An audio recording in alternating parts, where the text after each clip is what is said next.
So the next thing I want to talk about, kind of the last chunk of, or the last section of this chunk of stuff, is adding a counter melody. Now, this is something that we don't think about as much because it's not as in your face as a melody and a chord progression. Those are things that everyone kind of knows goes into a track. But a counter melody is kind of important, and there's some really easy ways to make them. Since we're on the topic, I thought I'd throw it out. So I'm going to start with just this track that we have here. So let's hear it again.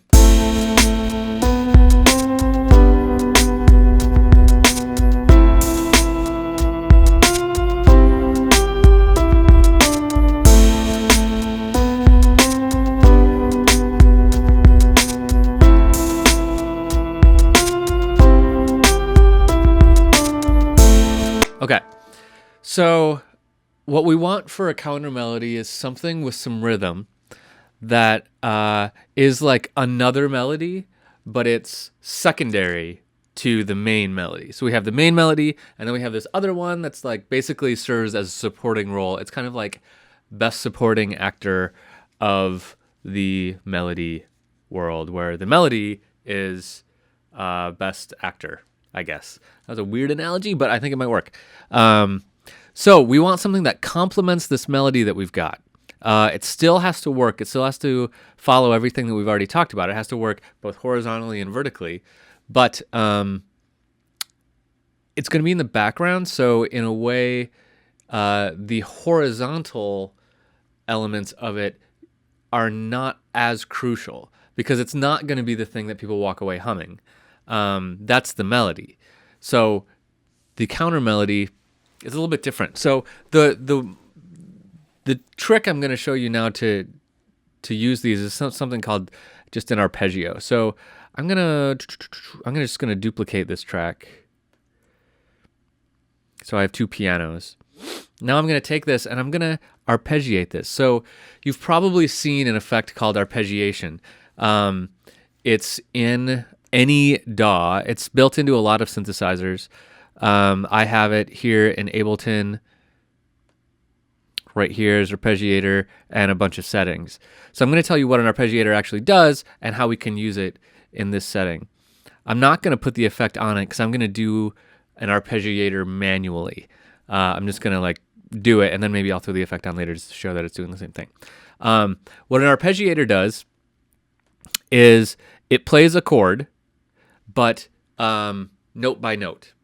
So instead of this sounding like bam, here's the chord, it's going to go bum, bum, bum, and it's going to play the three different notes of the chord in whatever pattern we tell it. So it only actually plays one note at a time, but it goes kind of around in a circle. So I'm going to make these short, and I'm just going to move them, and then we'll put this one here. So now it goes up and down. Let's do that with all of them. So now these chords are arpeggiated. Arpeggio comes from, I think it comes from something to do with a harp. Like, you know how a harp plays a chord, maybe you don't, but when a harp plays like a lot of notes, it goes rather than playing all of these notes at once. So I think that's where it comes from. I could be wrong. Don't quote me on that. So I'm just going up and down these chords. This is going to be a very basic usage of it. There are more interesting things you can do, but okay. So let's hear just this arpeggiated version of the chord progression.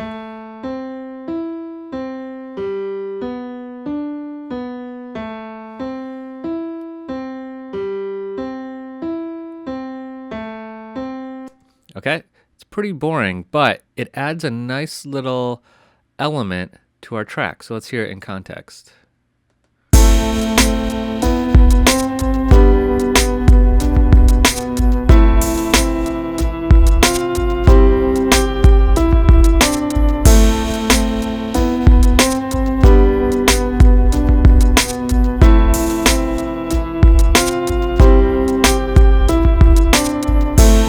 So it's kind of making the whole track a little bit denser, and it's a melodic line. There's only one note happening at once, so it's it's moving in the same kind of way. It fits 100% horizontally, vertically. Man, vertically it fits 100%. Horizontally, it's not extremely interesting because it's just going up and down, but it's only there to complement. So I like talking about these counter melodies at the same time as melody. Let's make this do something a little more interesting. So I'm going to get rid of this, and I'm going to take our original chord progression again, just to start over. So here's our chord progression. Now I'm going to arpeggiate this. Let's take the arpeggiator tool, and if you're not using Ableton, your arpeggiator might look a little different than this, but here's mine. So whatever yours looks like, you have all the same tools. There's only a couple settings on here that are important, and I'm sure yours has them somewhere. They might look different, but you have the same settings. So style, is it going to go up, down, up, then down, up, then down? Random, I kind of like random. Let's say random, what the heck. Rate is how fast it's going to go. So it's set to be an 8th note now. Let's scale that back to be a 16th note. That'll be twice as fast. That'll be twice as fast as what we just were doing. Actually, 4 times as fast. Those are actually the most important things, like the order that it's going to play notes in and the speed. Let's hear just that. Oops, wrong track.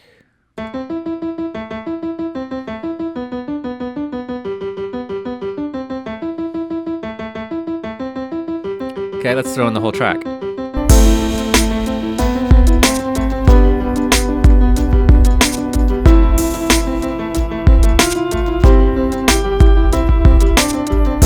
Okay, so my arpeggiator is playing random. I could have it do one of these other patterns, up and down. Oops.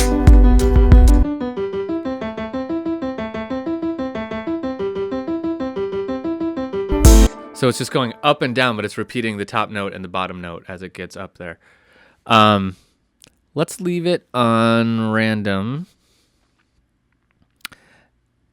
And let's give it more notes to use. So right now, it only has these notes to choose from.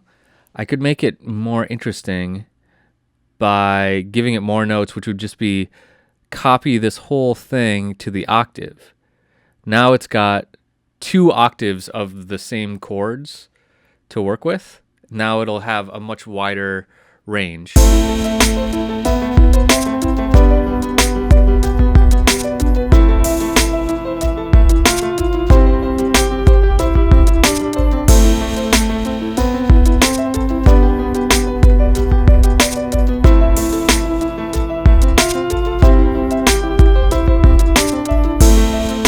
Okay, so we're just using a piano in this, but if you really wanted to put this into your track, adding this to a synthesizer can add a lot of depth to your track. It can make it really kind of feel a lot more dense, bring out the melody if you do it just right. If you're really working on a track, I wouldn't recommend doing something random. I just do that as kind of a starting point sometimes. But maybe if we did... The only problem with random is that it's different every time you play it. So if I really wanted that random sound, I would draw it out so that I would manually do it so that it was the same every time. I don't like to really not know what's going to happen to my track. So here it is doing that up and down thing.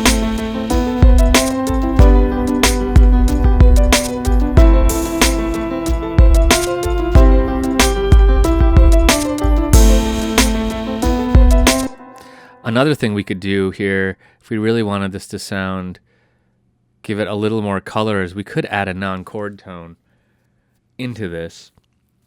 I like to take one note and add it through like the whole thing. So let's take this A and make sure every chord has an A in both octaves. So the first and third chords here have an A. The second and fourth don't, so I'm adding a non-chord tone in. I think that's going to give it a little bit more color.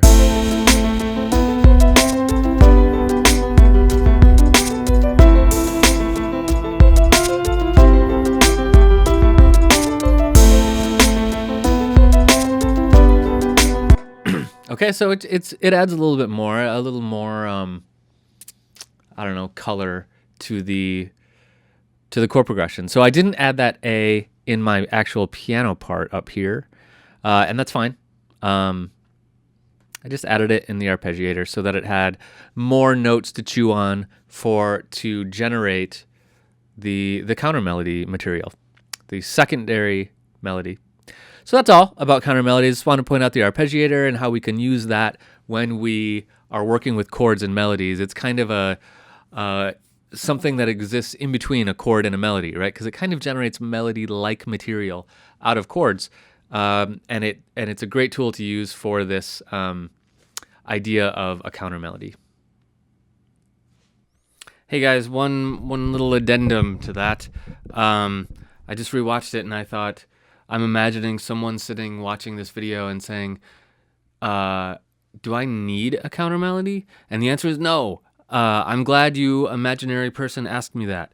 No, if you're working on a track and you don't want or have a good idea for, or just otherwise don't need a counter melody, leave it off. You totally don't need one. This is just another kind of idea that I like to explain because it shows the connection between melody and chords really well, I think.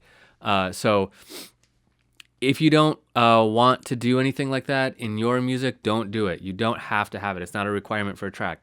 In fact, if you're focusing on dance music, because I know a lot of people watching this video are, it's less likely to have something like this.